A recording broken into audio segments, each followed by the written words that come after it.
Morning students. सो आज की class हम शुरू करते हैं और आपका टॉपिक जो है as you are seeing on the screen, making detailed sentence. तो हम जितने भी हमने हमारी लास्ट क्लासेस के में हमने लास्ट क्लासेस लगाई हैं उसमें हमने सेंटेंसेस के बारे में रीड आउट किया है। तो हम सेंटेंस किससे बनाते हैं? हम सेंटेंस सब्जेक्ट, वर्ब और ऑब्जेक्ट से बनाते हैं ना। तो we have learn how to make a sentence by putting together a subject, a verb and an object. जैसे अब आपको ये पिक्चर दिख रही है स्क्रीन पर, a boy is reading a book. अब देखो, आप सिंपल सा सेंटेंस क्या बनाओगे? अभी तो मैंने आपको डिटेल्ड सेंटेंस नहीं बोला, ये एक सिंपल सा सेंटेंस है, like a boy is reading a book. और अगर आप मैं आपसे पूछूंगी सिंपली, तब भी आप यही कहोगी कि एक लड़का बुक पढ़ रहा है, a boy is reading a book. लेकिन हम इसे और तरीके से भी एक्सप्लेन कर सकते हैं एक डिटेल्ड सेंटेंस बनाने के लिए। ओके, तो अब देखिए डिटेल सेंटेंस कैसे बनेगा। जैसे फर्स्ट ऑप्शन क्या कर सकते हो आप इसमें, describe the book using an adjective. आप बुक को एडजेक्टिव के थ्रू भी डिस्क्राइब कर सकते हो। Second thing, describe the boy using an adjective. Boy के आगे भी एडजेक्टिव लगा सकते हो, बुक के आगे भी एडजेक्टिव लगा सकते हो। How is he doing the action, और वो अपना एक्शन कैसे कर रहा है। ठीक है, जो एक्शन को एक्शन किसको डिफाइन कर, एक्शन को कौन डिफाइन करेगा? एडवर्ब, है ना, क्योंकि हमारा एक्शन क्या होती है? वर्ब होती है। तो ध्यान से सुनिए सभी बातें। फर्स्ट ऑफ ऑल आपको ये पता होना चाहिए कि एडजेक्टिव क्या होता है। एडजेक्टिव वो होता है जो हमारे नाउन को डिस्क्राइब करता है, राइट। तो describe the book using an adjective. अब इसमें क्या करेंगे हम? बुक को डिस्क्राइब करेंगे बुक के आगे एडजेक्टिव लगाकर, और बॉय को के आगे भी हम एडजेक्टिव लगा के उसको डिस्क्राइब कर सकते हैं। लेकिन जो वो कर क्या रहा है, वो वर्ब क्या है इसमें, वो एक्शन क्या कर रहा है? रीडिंग कर रहा है ना। तो हम उस एक्शन को भी बता सकते हैं वो कैसा कर रहा है। देखो वो स्माइल करके बुक पढ़ रहा है।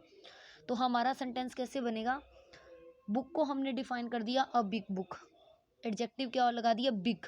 बिग क्या होता है? एडजेक्टिव होता है ना। जो ए इसके आगे हमने डिफाइन किया है वो क्या है हमारा? डेटरमाइनर्स। और डेटरमाइनर्स मैंने आपको बताया भी था क्या होता है, जो सब्जेक्ट या ऑब्जेक्ट के आगे लगता है। फिर है बॉय को हमने क्या एडजेक्टिव लगा के डिफाइन किया? A young boy. और रीडिंग, उसके एक्शन को एडवर्ब किससे किया? हैप्पीली से। तो हम एडजेक्टिव और एडवर्ब हम अपनी लास्ट यूनिट से भी कर चुके हैं। तो कंप्लीट सेंटेंस क्या बनेगा इससे?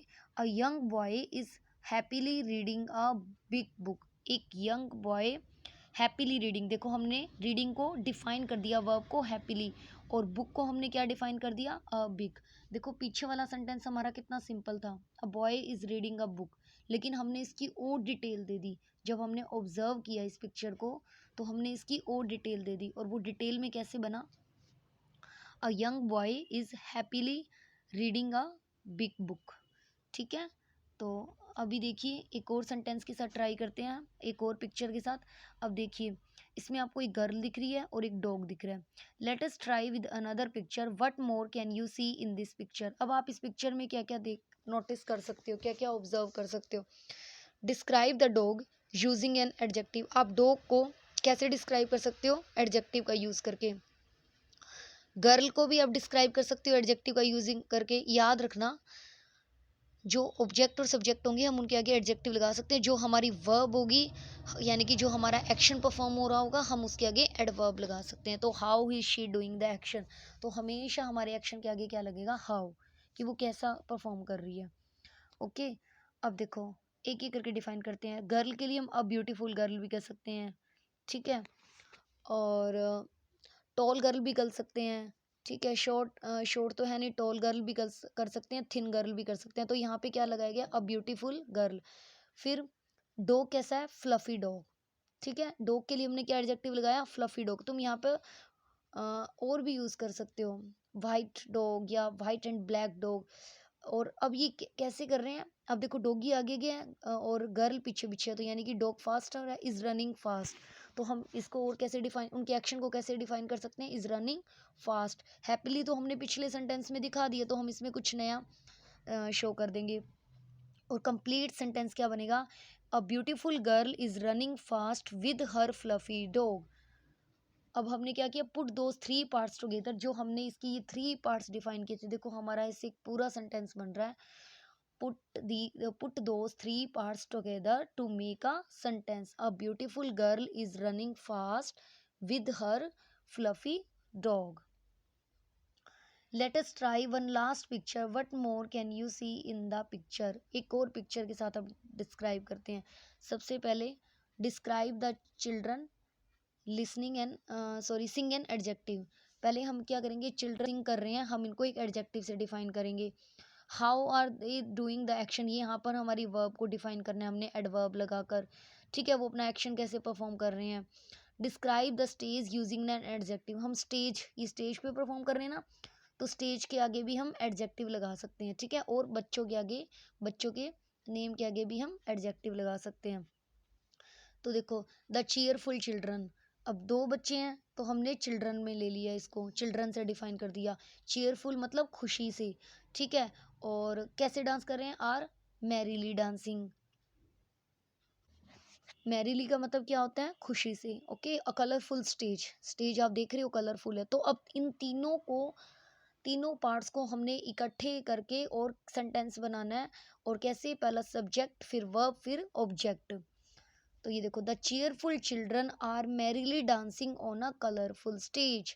द चीयरफुल चिल्ड्रन, ठीक है, हमने चिल्ड्रन के आगे चीयरफुल वर्ड लगाकर उसका एडजेक्टिव डिफाइन कर दिया। आर मेरली डांसिंग, डांसिंग वो डांस कर रहे हैं, तो ये आपका वर्ब हो रहा है, एक्शन परफॉर्म हो रहा है। इसके आगे मैरीली हमने पुट करके उसको एडवर्ब लगा के उसको डिफाइन कर दिया, on a colourful stage.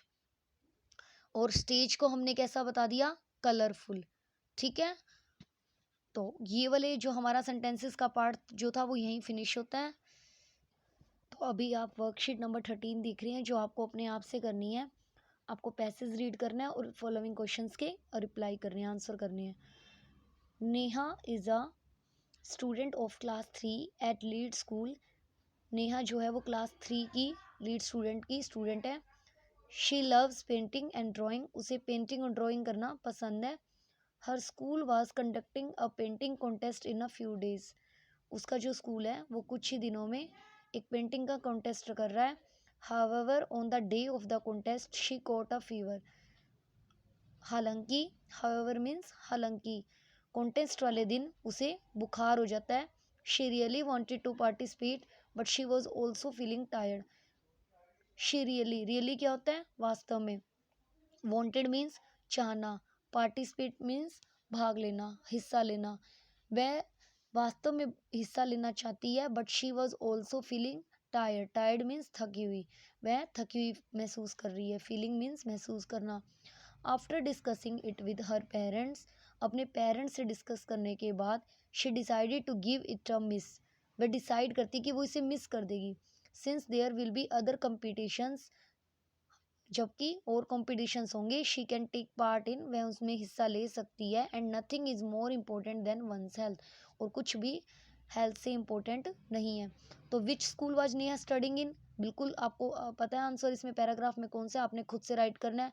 Why was Neha feeling tired, वो थकी हुई क्यों महसूस कर रही थी, ये भी अभी मैंने बताया। तो ये दोनों आंसर्स आपको खुद को करने हैं और मुझे सेंड करने हैं। और नीचे वाला कर्सिव राइटिंग का पैराग्राफ, सॉरी कर्सिव राइटिंग का जो आपका होमवर्क है वो आप खुद से करना, ओके। और जो अभी आप वर्कशीट 14 देख रहे हैं, आपको वर्कशीट 14 का ओनली क्वेश्चन नंबर 1 करना है। तो इसमें आपने क्या करना है, आप देख रहे होगे कि ये मैं आपको करवा चुकी हूँ। New word, score, wish, each, final, stop, everyone. तो आपको ये जो नीचे वाला पैसेज है इसको अच्छे से रीड आउट करना है। और जो भी आप इसके अंदर न्यू वर्ड्स आपको दिख रहे हैं, like score, wish, each, final, stop, everyone, इस पैसेज में आपको फाइंड आउट करने हैं और उन्हें सर्कल करने हैं, ओके। तो ये तो बहुत इजी टास्क है, आप कर सकते हैं। ये तो विद इन 1 मिनट में भी हो जाएगा, राइट। तो आप इसको अच्छे से कीजिएगा और मुझे सेंड कीजिएगा। और जो मैंने आपको इसके 2 सेंटेंसेस बनाने दिए हैं वो भी मुझे सेंड कर देना। सो स्टूडेंट्स, अभी आप अपनी रीडर की बुक ओपन कर लीजिए या फिर इसी में से ही कर लीजिए। ऐसा 12 पे हम एक नई स्टोरी रीड आउट करेंगे, save or score, okay. The story title is save or score. श्रीनी's team is practising for the big match. Srini की टीम बड़े मैच के लिए प्रैक्टिस कर रही है। दे आर प्लेइंग फॉर लेजंग united a big football club. वे खेल रहे हैं किसके लिए? लेजंग यूनाइटेड के लिए। अ बिग फुटबॉल क्लब है जो। दे आर चैंपियंस, वो चैंपियंस हैं। Srini likes to play as a forward. He loves scoring goals. Srini को खेलना बहुत पसंद है एज अ फॉरवर्ड, मतलब बैक नहीं जाती वो, सॉरी बैकवर्ड मीन्स पीछे की तरफ नहीं देखती वो हमेशा खेलने की तरफ उसका जो है रुझान है। ही लव स्कोरिंग गोल्स, उसे स्कोर करना गोल्स पर में स्कोर करना उसे पसंद है। Veenu also likes to play as a forward. Veenu को भी खेलना आगे बढ़ने की तरह की पसंद है। Srini and Veenu both score goals. Srini और वीनू ने दोनों ने गोल्स में स्कोर कर लिए। Sid likes to play at the back. Sid को पीछे से खेलना पसंद है। He loves defending his goal. उसे अपने गोल से प्रतिवाद करना पसंद है। Today Sid got hurt while practising. आज सिद को चोट लग गई जब वो प्रैक्टिस कर रहा था। Then the team is worried. Team चिंतित हो गई। वरीड मीन्स चिंतित। What do we do? अब हम क्या कर सकते हैं? आस्क कोच ने कहा। श्रीनी इज थिंकिंग, श्रीनी सोच रही है। I will play at the back, मैं पीछे से खेलूंगी। सेज श्रीनी ने कहा। एवरीवन इज सरप्राइज्ड, सभी सरप्राइज हो गए। The team needs a defender, team को एक प्रतिवाद करने वाले की जरूरत थी। I will do it, he declares, मैं करूँगा, उसने डिक्लेयर कर दिया। Everyone pat Srini on the back, सभी ने श्रीनी की पीठ थपथपाई। They get back to practice, वे वापस प्रैक्टिस पर चले गए। टुडे इज द मैच, आज मैच है। Srini wants to do his best, Srini अपना बेस्ट करना चाहती थी। Chong is the best striker in the tournament, Chong जो था वो बेस्ट स्ट्राइकर था टूर्नामेंट में। Srini has to stop Chong from scoring, Srini ने चोंग को स्कोर करने से रोकना था। चोंग कम्स फॉरवर्ड, चोंग आगे आता है। Srini watches him closely, Srini उसे क्लोजली देखती है। Chong is about to shoot, Chong shoot करने ही वाला है। But Srini kicks the ball away, परंतु श्रीनी क्या करती है? बॉल को किक करके दूर कर देती है। The goal is saved, goal बच गया। Sid and coach clap for Srini from the stands, Sid और जो कोच थे वो क्लैपिंग करते हैं श्रीनी के लिए जो उनके सामने खड़े थे।